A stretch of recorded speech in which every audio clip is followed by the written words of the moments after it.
Jeremy's okay from his scratch, they started calling him Champ. All right, I decided to get this recap of the Utah Scotfest out of the way just while everything's fresh on my mind. First thing, though, I want to reach out and say huge thanks to everybody involved with the Scotfest. The communication was stellar.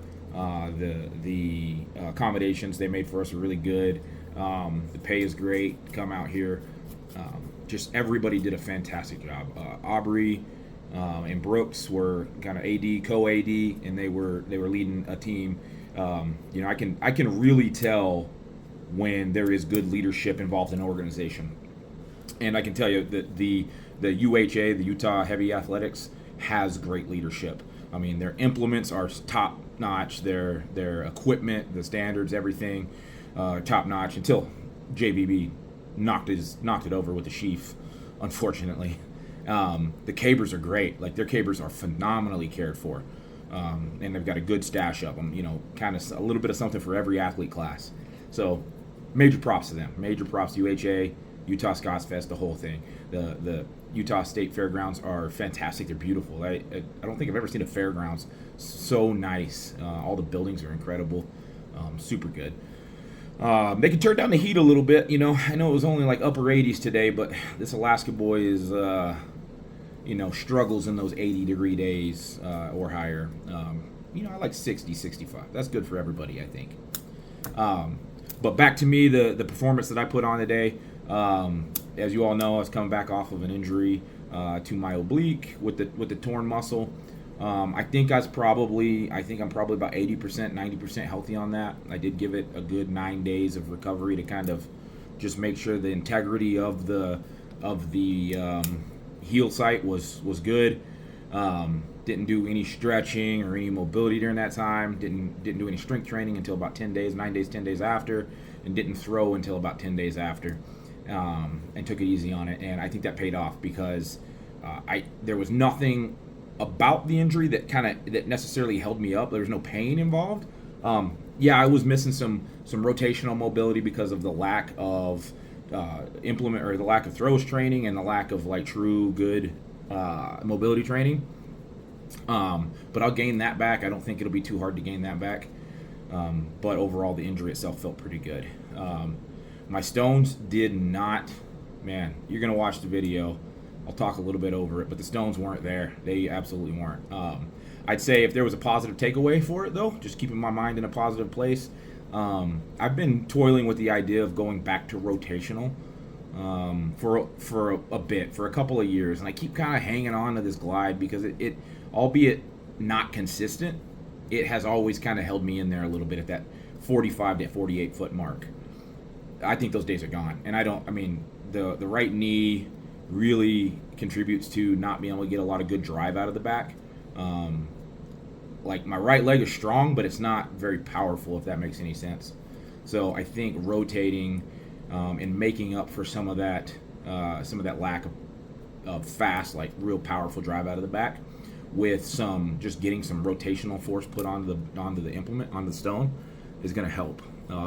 So that's what it is. So like I said, the positive takeaway is I did 2 glides. Neither one of them were fantastic, and then I did a South African throw, and it wasn't great either, but it was my best throw. And I haven't thrown rotational. I've done some footwork stuff to show rotational throwing, but I haven't thrown rotational since like 2023 or 22 even maybe. So I think kind of pouring into that, it ain't going to be pretty or anything for long, but I really do think I'll get myself really quickly back into that 45 to 48 foot range with the rotational throw. So I'll be working on that over the next little bit. I'll roll it out in Alaska when I throw as a Masters, and then I'll do it again at Enumclaw as long as everything's going well, and see what I can do with that. Weights were so-so. Our trig spaces were a little bit less than ideal. They had some low spot. Yeah, well, I guess we only threw in 1 trig for weights, but it had a low spot kind of in the back right corner. So getting out of that was a little funny. Only ended up going 36 feet in the heavyweight and 70 feet in the light. I kind of felt like there was a couple of the best heavyweight throw. I felt like I really was like moving fairly well after I kind of figured out the balance of coming out of that hole. Moving well, but it didn't fly as far as I think it should have. And then the lightweight, again, had some good, like, it left my hand. I thought it was going pretty well, and then just kind of fizzled out and died, and only went 70 feet. So whatever. Hammers were okay through 97 and 118-ish, 119.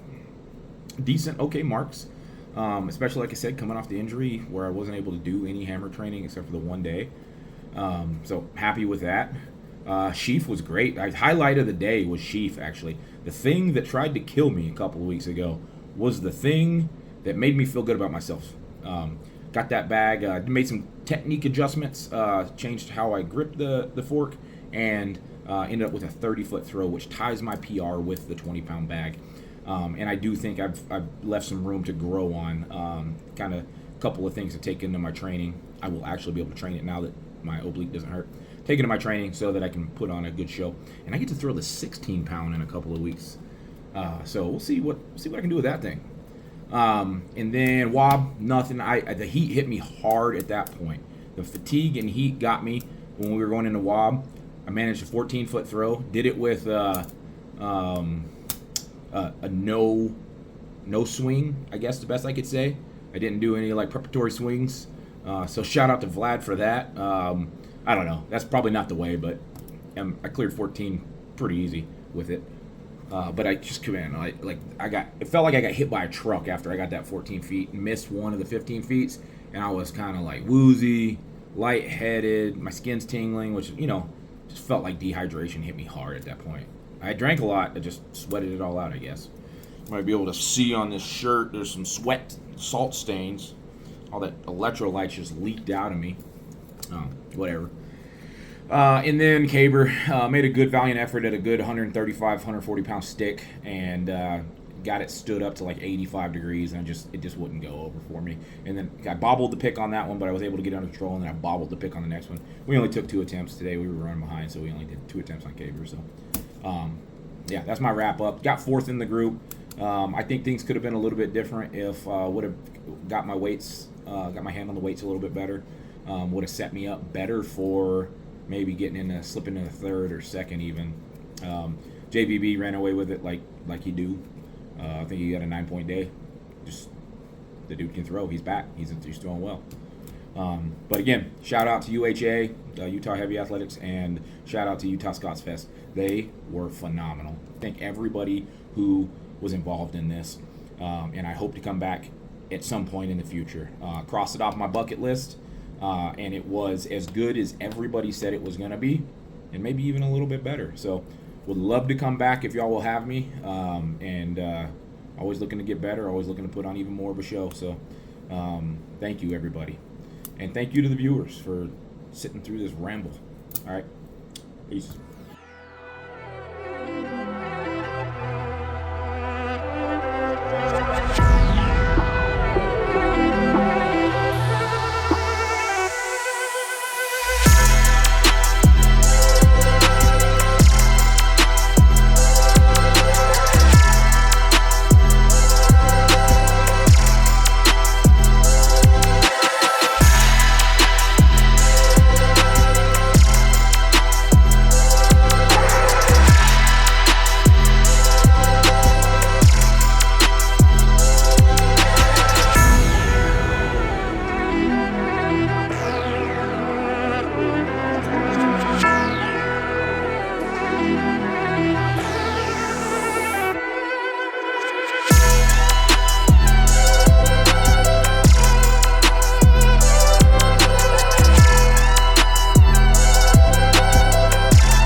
3, 2, 1.